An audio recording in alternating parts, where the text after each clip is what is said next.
this idea of understanding how to engage with media, how to take it in bite sizes, how to know how much is toxic and how much is beneficial. These are the challenges that the educator faces today.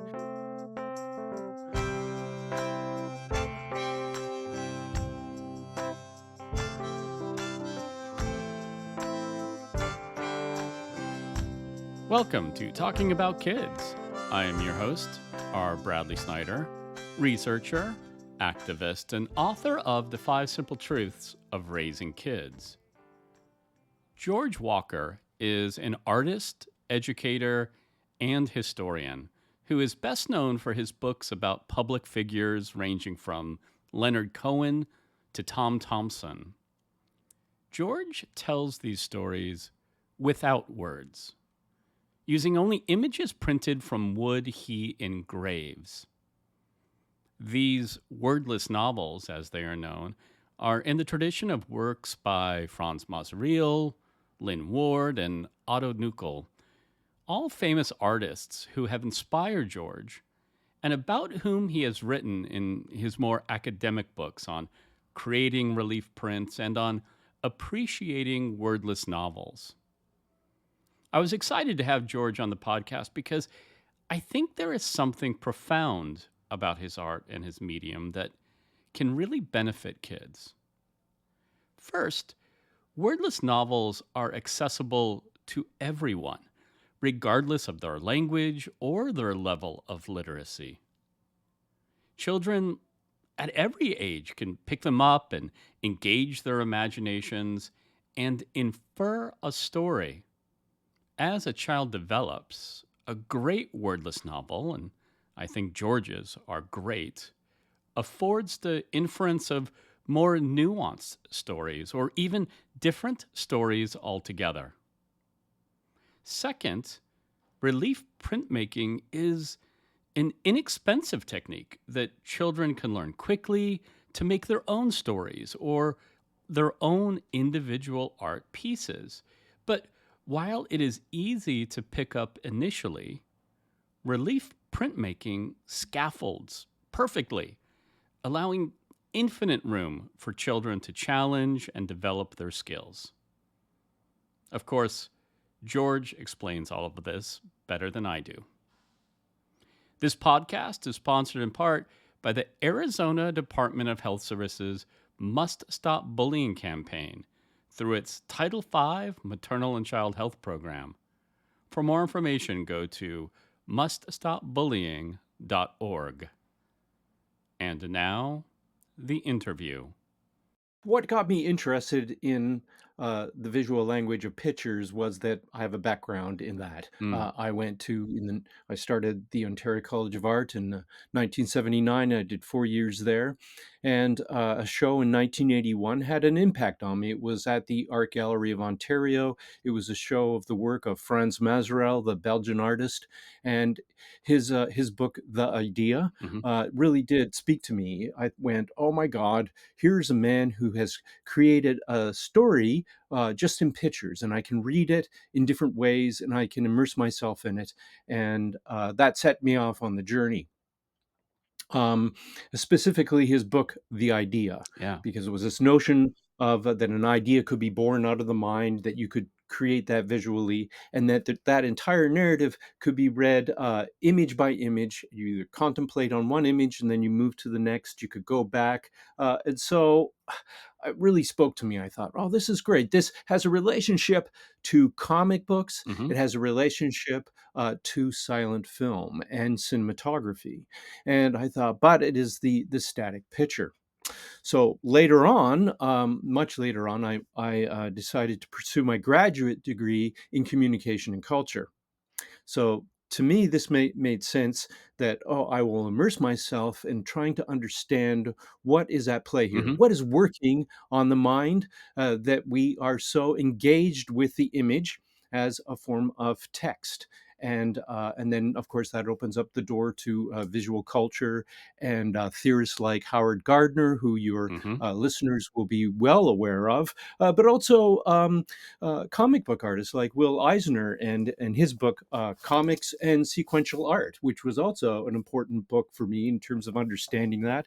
And then I met another scholar, David Barona, and he wrote about wordless books, and we became friends.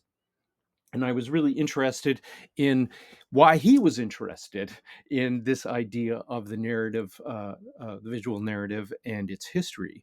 And so I got really involved in that, and of course reading Gardner opened up many doors, because he wrote Art, Mind, and Brain, as you know, and The Quest for Mind, which of course was also a really good that also goes into critical theory, and then of course your listeners will know Frames of Mind, the theory of multiple intelligences. Right. This is what Gardner is known for, is this idea of multiple intelligences, and your listeners will understand the importance of diversifying their teaching, as well as understanding the learning styles of their students, in order to create an environment where everyone is learning, everyone is engaged, and no child is left behind. So all of these things help to inform my theory, my practice. I do have an undergraduate degree in education. My graduate degree is communication and culture, and I did a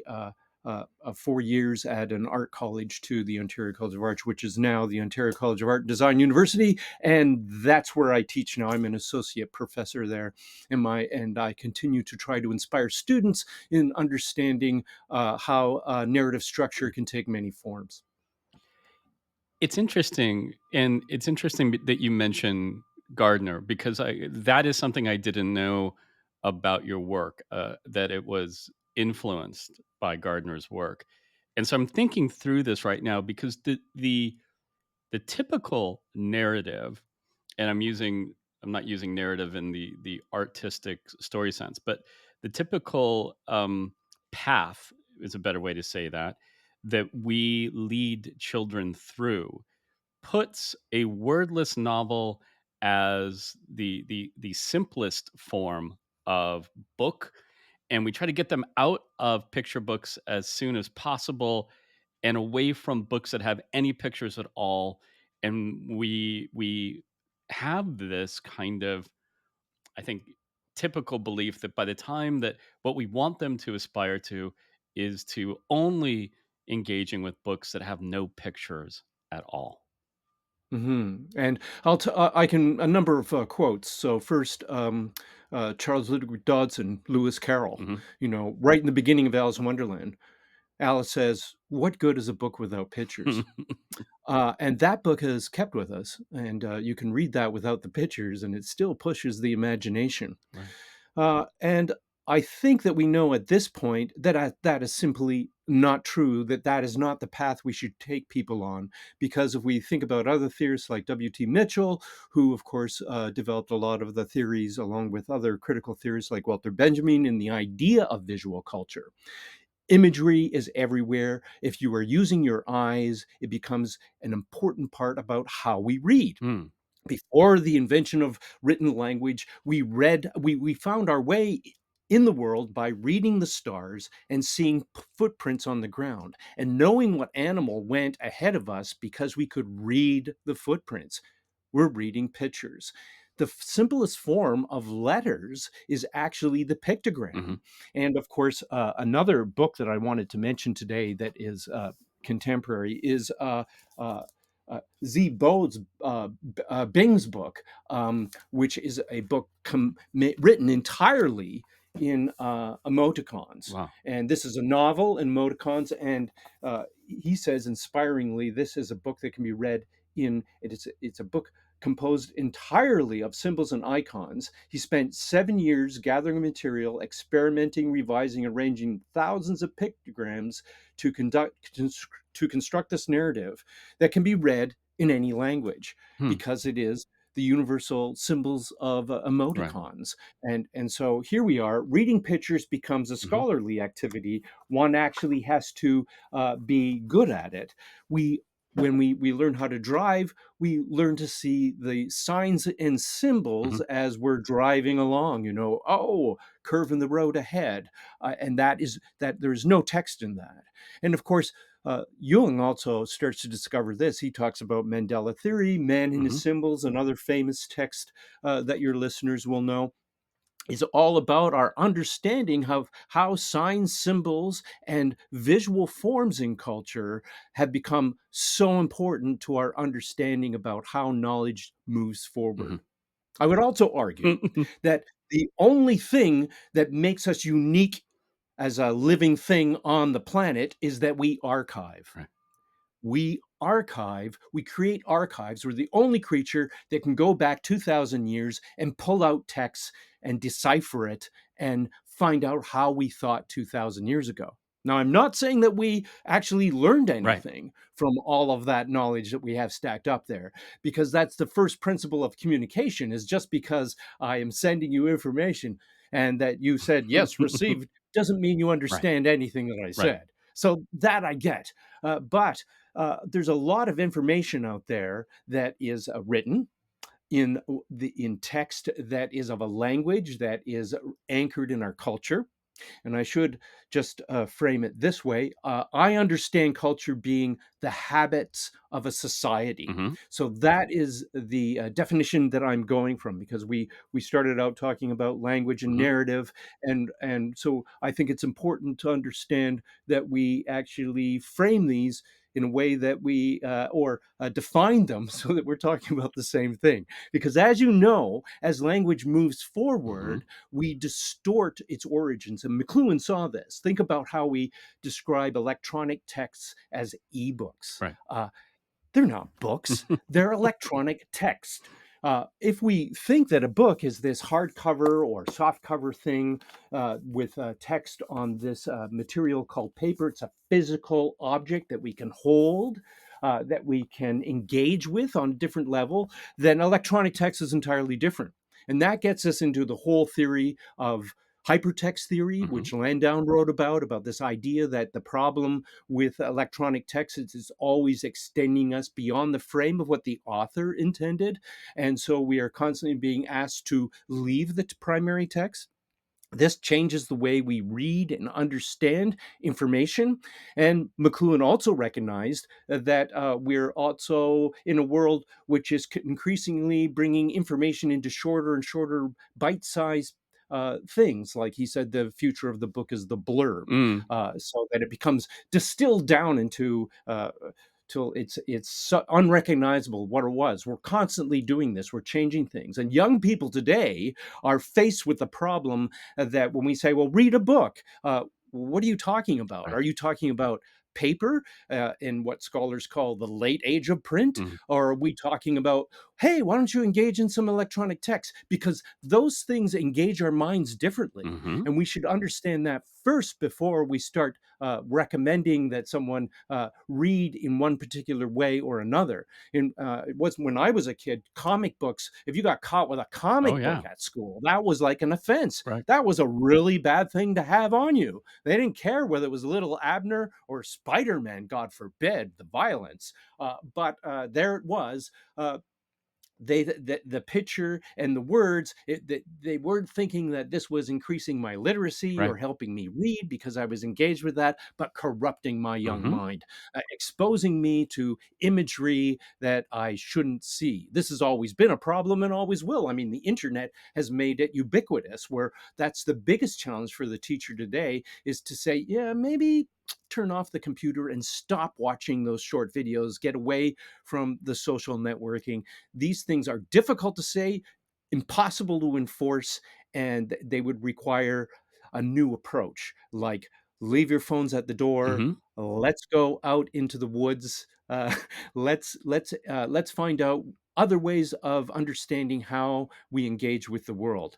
How do we read the bark on a tree? Hmm. Is that a type of reading?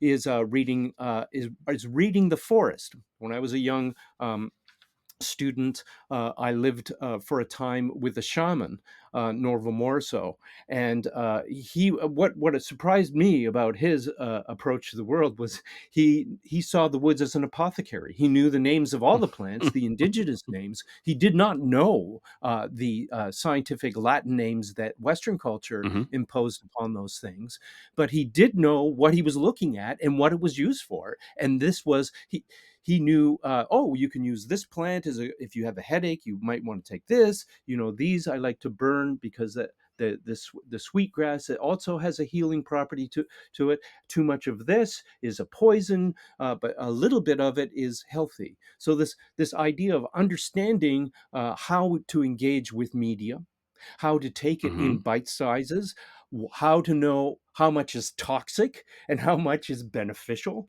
These are the challenges that the educator faces today, not to lead students into the worldwide web of communications and decipher areas which are profitable for the student, Right. in that they will gain information and knowledge from it, and those areas that are just taking up our time. Like a lot of Right. gaming is developed to be to just to grab your attention, to keep your attention, to start to make you attend to the technology as but not actually get anything from it. Right. It began with the Tamagotchi things. Hmm. Remember those? The kids had all these, and they constantly had to feed it, or their Hmm. animal would die.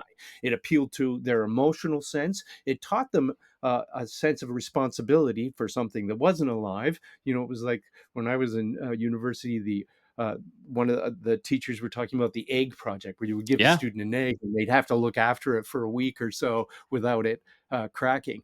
So these are some of the problems that young people face today with engaging with the visual Hmm. world and understanding visual culture. And part of that is not restricting or not denying students the opportunity to, say, read graphic novels entirely for their English Well, assignment. and let's just pause there for just a moment, because listeners of Talking About Kids will know that, we had on the filmmaker behind The Cost of Convenience.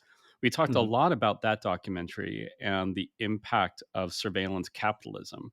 And some of mhm, these forces that you're talking about, in particular, kind of the media that is presented in something like a TikTok or in social media, the worry of academics that study that is that we are actually that the algorithms narrow what you're being exposed to. It learns what you like, and so it gives you more of that without exposing you to new ideas and to new experiences. The experiences, and the ones that I'm particularly interested in, are the experiences of other humans, because I think that mhm. I'm on very solid empirical ground to say that when we understand the experience of other humans, we understand our own experience better, and we make decisions in society that benefit all of us more equally. And so, one of the things that you have written before is that you liked the wordless novel of Masereel, because it was universal, that you could pick it up and learn something without knowing the language of the author. You knew his visual language, even if you didn't know his spoken language. Mhm. Are there types of stories that you think lend themselves to wordless novels? Yes, there are, and we could also equate it to silent film. Hmm. Moving pictures, who Mary Pickford, when it was first came out, explored this idea because they also had to look at the grand gesture. Right, So sometimes we can't communicate it unless we understand the body language, which is again, involves dance and an understanding of what you know. right, what I'm communicating when I put my hand on my forehead with my palm raised above it, right, that this could mean, oh, and the gestures. The Italians speak with their right. hands, gestures with your hands and things like that. This is all part of visual culture. So you're asking me about, you know, the still image, the static image, Right. and how how we engage with that, and we have for a very long Mhm. time. I mean, if you think about it, this isn't new. This idea of reading the image, and even in the painting, like a classical Mhm. painting that say may have Lydia and the Swan, or the a Greek myth from Odin, Mhm.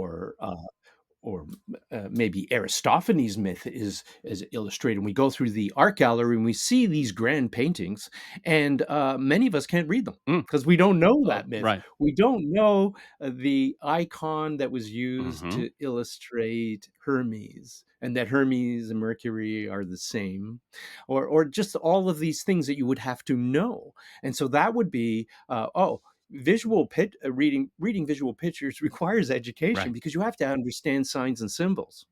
So recently, I was giving a workshop on the Columbian iron hand press, which was invented in Philadelphia by George Clymer. It was the second iron hand press next to the Stanhope, which ushered the way for large format newspapers. On the press Wow. itself, which is the most interesting part about this little story I'm saying, Hmm. is that there's the staff of Hermes, Mm. with a snake wrapped around it. And people look at it and go, well, isn't that medicine? Why is that on there? Mm. No, no, no, no, no. This is about that space between taking the Mercury, and Hermes was the messenger of the gods that had to go between this barrier Mhm. between the gods and humanity to bring knowledge, right? That's what one of the things the presses did. And then there's a stylized dolphin on it. So why all these symbols on the printing press? Why did they bother, Right. to do that when really it's a machine? Many of the machines we build in our society don't incorporate the mythologies of the past in them. Many of us don't read them anymore. We don't read the symbols. We might read some symbols in our society. Some of them, like any young kid who's into cars, will be immediately able to tell you the logo for an Audi Mhm. or a Maserati, even if it's like 50 feet away, because they can tell the logo. They go, "Oh my God, there! Look at that! Uh, that's a Ford. You can tell because of the Right. oval that far away. I can." They're reading symbols anyways. They're understanding what those signs and symbols mean. But when it comes to pictures, they too are loaded. And in my works, I'm also interested in putting signs and symbols into the picture narrative. So you don't have, if you know something, then you'd be able to decipher my picture a little bit better than if you didn't know that. Mhm. So there is the initial reading, and as scholars, most of your listeners will also know that if you are a new reader to critical theory and you first try to understand Horkheimer or Wittgenstein, it's dense, Mhm. and you're going, oh my God, how do people even engage in this? But as you learn about those theories and you have someone guiding you through it, there's an illumination. Same with reading pictures. So we don't want to just take students through narrative in the form of text. We also want them to develop their visual imaginations, so that when they do read Mhm. text, that they can visualize better, that they can actually see things. So I say, when I'm talking about the belt of Orion, they see the belt of Orion in their heads, right? When I'm talking about when I'm showing pictures, I should Mhm. say, and I show someone who is famous in that picture, they know who that is. Mm. Because if they don't know who it is, the image narrative is not as rich. It's the same if you don't know a word. So if you don't understand what the word hermeneutics means, then you need to go and look it up, right? In order to understand what the author is trying to illuminate. And the same with pictures. If you don't know what you're looking at, if you don't understand the symbolism of the tree, Mhm. if you don't in popular culture, in society, if you don't understand the symbols that common symbols are used in our everyday world, then you're not going to know what's going on, and that can be culturally uh, anchored too, so that one culture could be using a symbol all the time, and it Right. could be as simple as the way someone wears their hair, or where they have an earring. And another culture, that same thing could mean something entirely Well, different. isn't that in a way a something that makes reading pictures more difficult than reading text? Because in your very charged example of using the word hermeneutic to talk about this, if I'm reading text and there's a word I know I don't know it. And so I'm able then to look it up. Yes. If I'm looking at a picture and there's a symbol and I don't know it's a symbol, I don't know it's a symbol. I don't know to look it Oh, up. but you could look it up though. I mean, uh, the teacher should introduce their students to the visual dictionary. Sure. Well, no, Think no, about no. this. But hold on. But what I'm saying though is, at some level, at the very least, you need to be engaged in the picture enough to know there might be more going on than just those images that you recognize. Absolutely, but we distort it even more than what you're Right. saying. Think about the rebus, Right. and if I use a number to, to B, so I have the number 2 and a B. Hmm. So that that is a spelling error, but it's Right. also a language error, but it's also our ear hears it differently Right. and process it differently, and the pictures are being used merely for us to say the word. In one rebus I did, I said I used a picture of an ear to say ear. You should be ear. Mm. Right? Right. So, that could be an affectation of an accent. "You Right. should be here, buddy. You should be there. Right. You should be here. Where were you?" And so, we have those things too that you won't be able to understand somebody who has a very thick accent, reading an English text, even though they're reading it in English. Mm. So, you have that problem, in multiple ways across many cultures and many parts of society trying to decipher language. So if I'm always speaking with a Scottish accent, it becomes very difficult for everybody to understand what I'm saying. Right.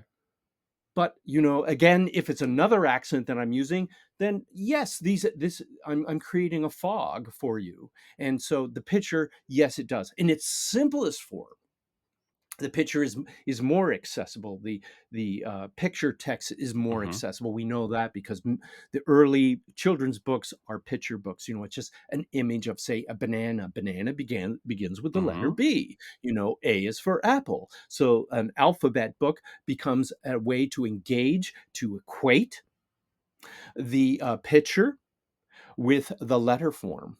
And of course, the most confusing thing for a child is the first thing we do is we say, and this is the big A, Hmm. and this is the little a, and then we say, and then the kid goes, wait a minute.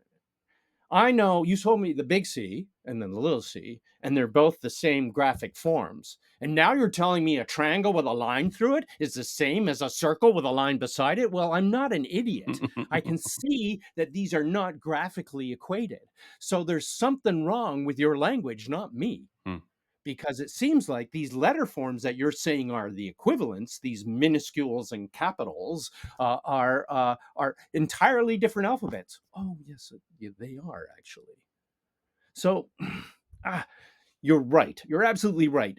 Reading pictures requires an education, an understanding of things that are in our culture. You have to learn it. You have to gain the most from it. But my argument is simply the same with the written text. In order to truly be able to go deep into the text, you need to know the meaning of even the most difficult words in that text in order to get most of the from the author. But at the same time, yes, there are places to begin. Right. There are places to begin reading pictures, like going through the art gallery and explaining some classical paintings about why the history of art, why this image was important, why this painting offended so many people but doesn't offend our eyes now. Mm. So signs and symbols and cultures change also with the distance of time, and so does the notion of value.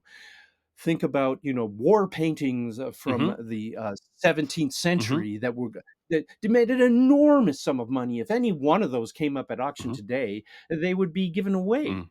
at a very you know cheap amount of because they're not in demand, right? Because of course that's the principle of capitalism, is supply and demand. And if there's no demand for it, its value falls, and then therefore something that was, this is the tulip issue, what something that was worth an enormous sum of money under one circumstance has now been reduced to junk. And I'm sorry, No, Brad. I I think should is let you get a word in well, edgewise, but no, you're I think this certainly is a on a topic nice I'm passionate right. about. This is a nice segue because I did want to talk to you in particular about your choice of medium. And I think this is a good segue because when you talk about war painting, or you talk about these great historic epics, you there are great examples of paintings that from how they are rendered, from their size, something important's going on. You can't look at Jacques Louis David and think, this is it's probably a day in the life, right? You know that they're Absolutely. important because of the scale, because of the Mhm. oil paint, because of how it's presented. You've chosen to use in your storytelling, in your art, you're using a very specific type of relief printmaking. Um, Mhm. and first of all, can you explain to the listeners what relief printmaking is, as opposed to maybe some of the other forms of printmaking, etchings or lithography? Sure. In its simplest form, it's a rubber stamp. Mm, It's you're cutting away the areas that you don't want to print and leaving in relief the areas that you do want to print. And so most people have seen what a typewriter mhm, is, and that that's a relief printing machine, and of course a rubber stamp. Anything that has a rubber stamp, you hit it in the ink and you stamp it onto the paper.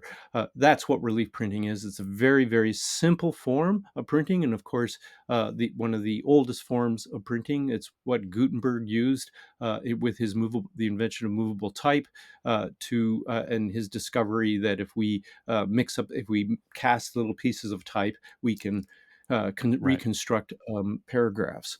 I chose to make all my images out of wood, and I use wood engraving. So my particular uh, art form is a more refined version of a wood cut, Mhm, or something. The wood engraving requires a little bit more skill than the wood cut, in that the tools I'm using are the tools of the silversmith.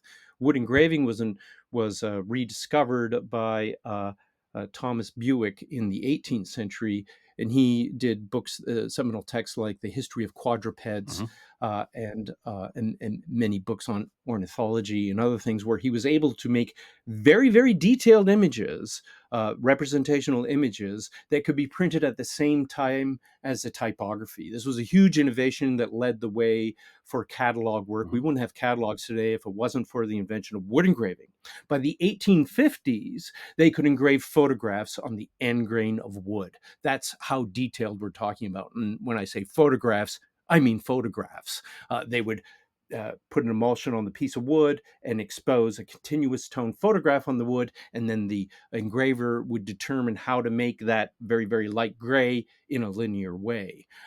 The London Illustrated News and Punch magazine, which were famous for their grotesques, and also Lewis Carroll's Alice's Adventures in Wonderland, were all illustrated with wood engravings. So the wood engraving is one of the most important innovations in culture and in history, because it led the way for so many other innovations too. So my interest in the wood engraving it stems out of that, and plus that Frans Masereel was a wood engraver, and I like the idea that it could mimic the um, the inked line. And so, of course, there are a number of ways of looking at this. There is the wood engraving as the art of the white line, and where you're just every time you cut into the surface, you're creating a white line. And so, if you want a black line, you have to create two white lines. So there's that notion of it. So I was interested in that. I'm also interested in the binary equality and the relationship between the black and white image and text. So I think there's a clear relationship to that, to the idea that the what in graphic arts we call line copy is typography and ink drawings, where there's a clear high contrast, a definition between black and white. And I believe that the black and white image is easier to read and digest than the full color image. And yes, you can argue against that. There are lots of arguments that would prove me incorrect. There are a number of ways in which color provides another way of communicating. But for me, that wasn't what it was about. It was about why we keep printing books with black type, why black and white is such a primary, essential form of communicating ideas. And I wanted to also echo that.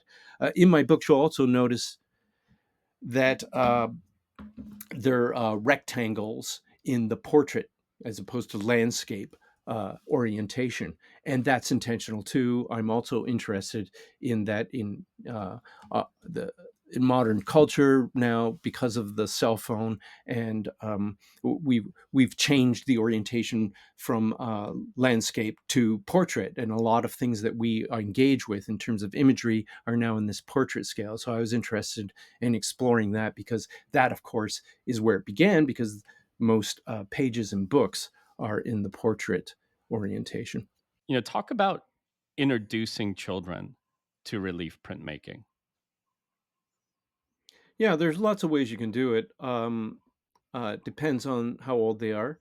Uh, there's carving into erasers, Mm, because then you can just get rubber stamps, and you can also get rubber stamps from like the dollar store. mm, Like a set of rubber letters that you can bring together. It introduces a number of interesting concepts. The idea of the history of print, and how Gutenberg had to create narratives with backwards letters. The idea of dyslexia as a skill, mm. being able to read backwards and to write backwards, allows you to be able to proof your copy if you can read it backwards. And so there are those things. That's a sort of an easy inroad to it. Cutting things can be difficult. Because, of course, depending upon the age of the child, you don't want them to have anything sharp in their hands. But if they're older, depending upon, and I'm not sure what the demographic spread is of your listeners, if it's just primary education or whether it moves into high It school. does. Yeah, it goes across. But Right. depending upon their skill level, there are lino cut, where you can get lino cutters. Speedball makes a great set. There's the soft oleum, a very soft material you can cut into. There are water-based inks too that you can use, that are non-toxic, that are classroom friendly because they clean up with water. You can use styrofoam and just a pencil and just push into the styrofoam, so that you're creating low areas and high areas that you can ink. And so it gives a student a chance to experiment with uh, creating an imagery, and understanding that it's going to, first you have to have it Mm, backwards and then it prints forward. So they get uh, that experience, as well as understanding of positive and negative space, and that wherever they draw into, they're actually creating white lines, so that if they do a drawing on the piece of styrofoam, and then they ink it mhm. up, then everywhere where their line was is going to be a white line. So that's sort of an interesting way to get them engaged in it. So then when they look at, say, something that I've created, a wood engraving, it becomes, they start to see, that's my nephew. Mm. They start to see how how you could take that to another level, right? And you're Maybe it's holding up. too I far should for advanced. listeners, I should point out you're holding up what looks like almost to be a black and white photograph of a man looking from his left to his right, and then there's the mirror image in the wood block itself, or think about it the other way. And the reason I asked George, and I'm coming to kind of a concluding question here, is because I think I have seen, just as I have seen educators and others erroneously describe pictures in wordless novels or even graphic novels as a lower form of storytelling than Mm. just text. I have heard people talk about an evolution in printmaking where something like an etching is a higher form, and that relief printmaking is a more basic form of it. But there are great artists like you that deliberately choose to use relief printmaking and wood blocks or wood carvings when you could have chosen any medium. What is it about, in particular, the wood blocks that you make that contribute to your goal as an artist and storyteller? Well, thank you, Brad. That's very kind of you to say. How does it contribute working with an organic Yeah, material to my practice? I'm not the only artist, of course, who works like this. no, Think of Helen Frankenthaler as one remarkable person who has worked in right. woodcut and with the Japanese Well, artists. and we're And going to think talk about about this. Kata Kollwitz before we wrap this up. Oh, Yes, that's where I'm headed okay. here. So go ahead. Yeah, yeah.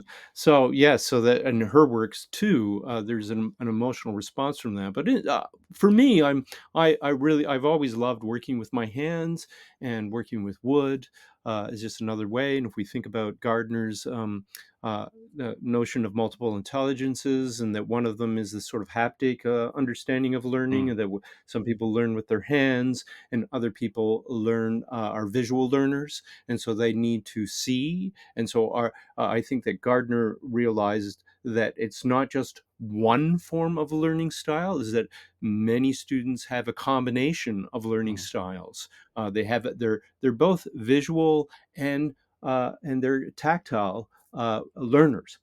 Is that you don't? I like to read the book, but I need to hold the book in my right. hands. I need the object. The electronic text I'm unable to engage with would be one aspect, or that I can read the electronic text, but I really need to when I make something, I have to hold it. I understand it when I have it in my hands. So for me, there is that quality of being able to, the surface, the tactile qualities of the block that appeal to me, and I find that a higher Mm, form of creativity. But of course, that when judgmental ideas on the arts are laid upon it by critics, we have to take that with a grain of salt. It's a form of elitism. It's something we're trying to get away from in culture. We're trying to break right. down these assumptions. Gardner mentions this, and many other educational theorists mentions this, as we have to break down the Western ideas that have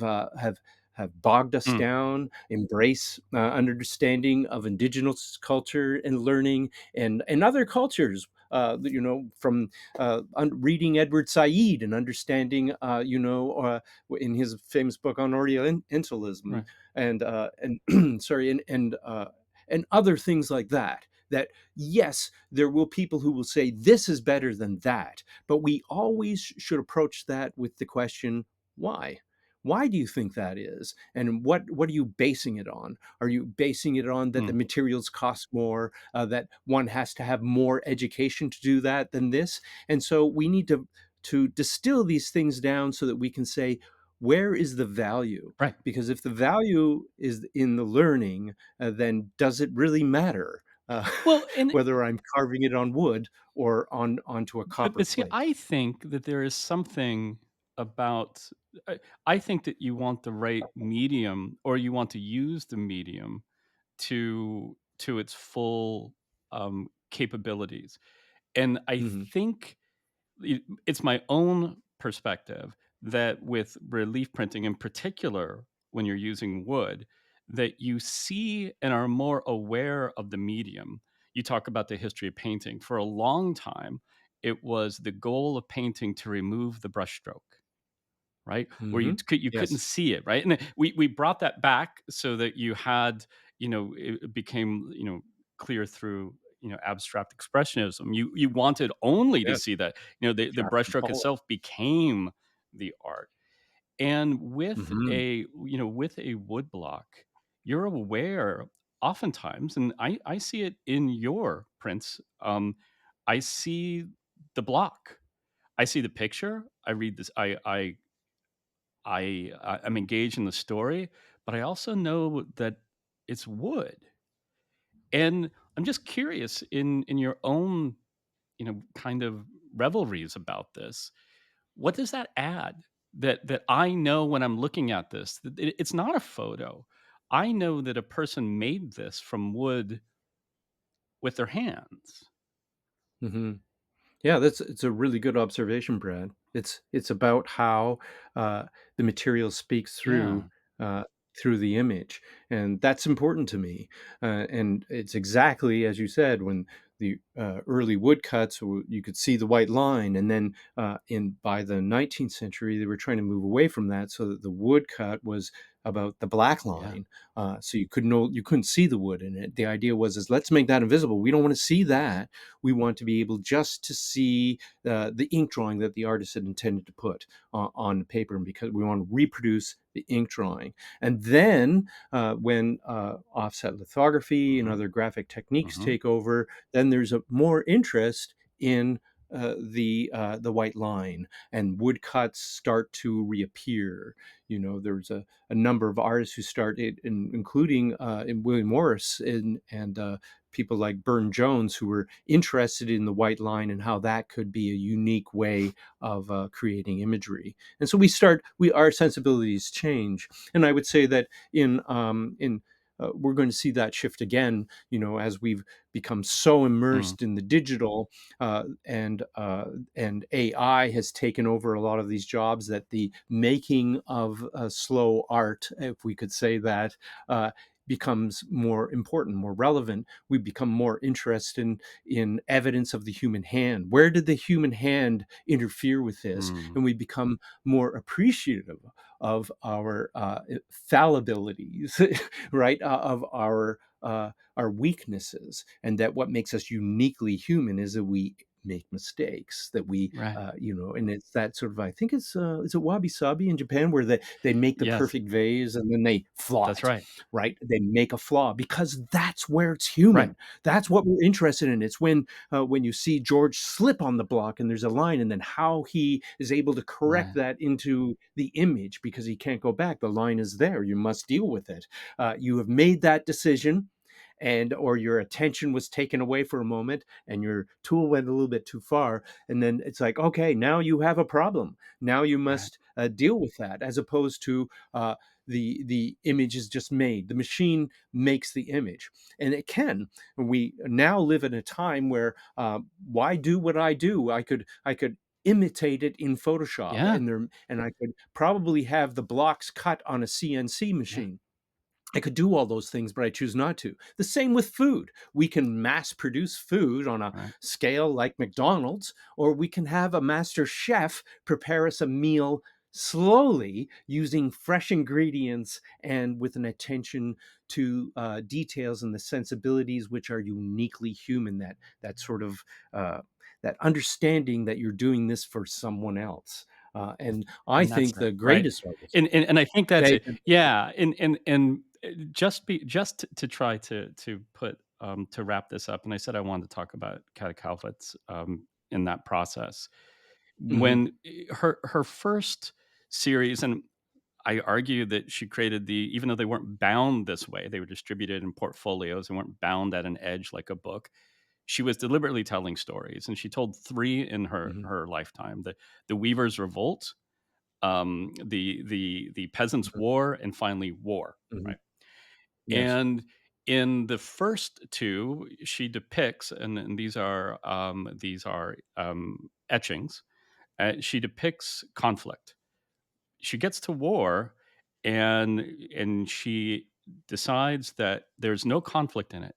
In a series called War, it's only the preparation for and the aftermath. There's no actual physical engagement and violence. The only one of the three series, it doesn't contain any of that. Mhm, And she shifts. She starts out. She actually starts. She makes preparations. She makes plates. She starts it out as a series of engravings, and then decides to move to woodcut to make that. And I think it's because of what you just said, which is you as engaging in it. know that she was engaged in the material. You see Mhm. the passion perhaps more readily than if you were looking at the very fine needle lines of her Yes. engravings and etchings. Um, Yeah, and also, uh, when you're working on metal, you're making, life out of a mineral, whereas if you're working on wood, you're hmm. making life from life, so that there's the death of the tree, but then you're actually bringing it back to life by creating an imagery out of it. That's important to me. I really enjoyed in your The Mysterious Death of Tom Thomson, one of your wordless novels, that Tom Thomson, the great Canadian artist who is probably, I can say, most famous for painting trees, that Mhm. you True. were able to, in telling his story in woodblocks, use a fallen branch from a tree he probably painted. Absolutely. So Tom Smart and Ross King, who are friends of mine, were canoeing, and they were trying to find the place where Bing Inlet, where uh, Tom had made that painting, and they believed they found it, and they went ashore and they found this piece of wood, and they gave it to me, and I said, "Oh, I have to incorporate this into my book. It has to be part of it." And I've done that with others, like the former Prime Minister Pierre Elliott Trudeau.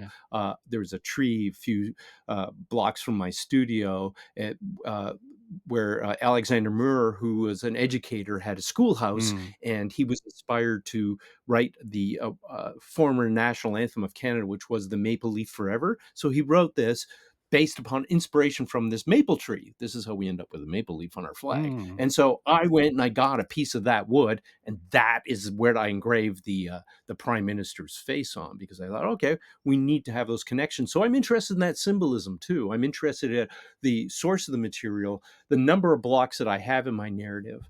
In the case of Tom Thomson, it was amazing. It's a mystery. We do Right. not know whether he was murdered or whether it was an accident that he died, and it was just never solved. Well, Or and many scholars, you take a stand on that one in the book. I take a Yeah. stand on it. And isn't that interesting? You say I took a stand on it, but I really didn't say No, anything. not at all. So that's the fun part about it, is that it allows for people, then the argument can continue. It's like, I think George is wrong. These last blocks are wrong, and that's good.